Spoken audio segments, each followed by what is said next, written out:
नमस्कार आपण मानक मो चैनल को स्वागत करुच्ची ओडिशा सरकार डीएनए। तो आपण मानक पई गोटे बहुत भल खबर नहीं कि आसी से खबरटी खास करी जो लेबर श्रेणी लोक मैंने रहिले तो से मानक पई खबरटी। तो कौन ए खबरटी आसंतु जानिबा ए वीडियो माध्यम रे। खबरटी होछि श्रमिक मानक मोहन सरकार बड़ बेटी सर्वनिम्न मजूरी एतिरे वृद्धि करा जायछि। 352 टंका थिला ता 450 टंका को वृद्धि करिया पई आज निष्पत्ति निया गला। सर्वनिम्न मजूरी हार को यह एक्चुअली 25% वृद्धि करा जायछि। बुझि पाले जो माने श्रमिक श्रेणी रो लोक माने रहिले सेमानिक मजूरीटा को वृद्धि करा जायछि।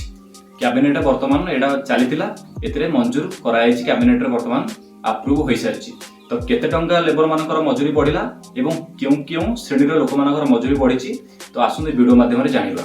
जत्नर सह विचार करबा परे सरकार अणकुशली अर्धकुशली कुशली एवं आपंकर उच्च कुशली श्रमिक मानकर सर्वनिम्न समय भित्तिक दैनिक मजूरी जहाँ पूर्व थिला यथाक्रमे आपंकर 352 टंका थिला ता 450 टंका को वृद्धि करिया पई आज निष्पत्ति निया गला। एथिरे 98 टंका वृद्धि करा जायछि। आपंकर कुशली तांकर पूर्व थिला 392 टंका एथिरे 500 टंका वृद्धि करा जायछि।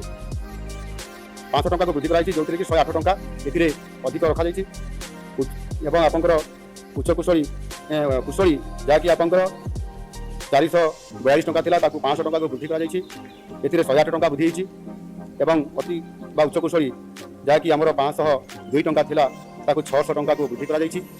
एथिरे 98 टंका वृद्धि होइछि। एवं याकू सर्वशेष संशोधित खंडभित्तिक सर्वनिम्न मजूरी हार को यह एक्चुअली बुझिपारे। तो एटा बहुत भल खबर। सर्वनिम्न मजूरी है 450 टंका। बुझिपारे केते टंका सर्वनिम्न 450 टंका एमानकर वृद्धि कराई। तो एमान पे बहुत भल खबर। जो माने लेबर श्रेणी लोक मैंने थिले सेमानकर वृद्धि 450 टंका सेमान पे बहुत भल खबर। बुझिपारे श्रमिक श्रेणी लोक मानकर ये होछि काहतिर जाउछि ना हमर 5T दिरे एटा शामिल कराई। बुझिपारे एटा 5T दिरे गुरुत्वपूर्ण प्रस्ताव कैबिनेट अनुमोदन मिलिछि। मोहन सरकार यह द्वितीय कैबिनेट शपथ ग्रहण समारोह दिन प्रथम कैबिनेट रे 4टी प्रस्ताव को अनुमोदन मिलता। बुझिपारे मोहन सरकार जो कैबिनेट बसला ए 4टी प्रस्ताव को अनुमोदन मिलता एवं ता मध्यरु ये गोटे लेबर श्रेणी लोक मानकु 450 टंका पैसा वृद्धि कराई। प्रधानमंत्री किसान योजना वंचित योग्य चाषी माने शामिल हेबे एवं राज्य सरकार समस्त कृषक परिवार को विवेचना करेंगे और योग्य हितधारी को शामिल करा जिवो मध्य एथिरे उल्लेख कराई। बुझिपारे जो मैंने रहिले हमर पीएम किसान पाउनथले जो मैंने बाकी रहिसंती तो सेमानक एथिरे शामिल करा जिवो एवं जो मैंने कालिया योजना पाउनथले एटा मिसिंग टोटल एथिरे फंडिंग करिया जिवो। बुझिपारे तो बुझिबा आपण माने जानथिबे जो हमर कालिया योजना मिलिलानी कोन पई तो एथि पई गवर्नमेंट एथिरे रखिछि कि कालिया योजना विथ हमर पीएम किसान तो दुईटा को मिसिंग कि एथिरे एटा शामिल करके दबो। तो बुझिपारे एवं आउ लिखे 5 ରୁ 6 लाख चाषी वंचित थिले समस्त को शामिल करा जिवो।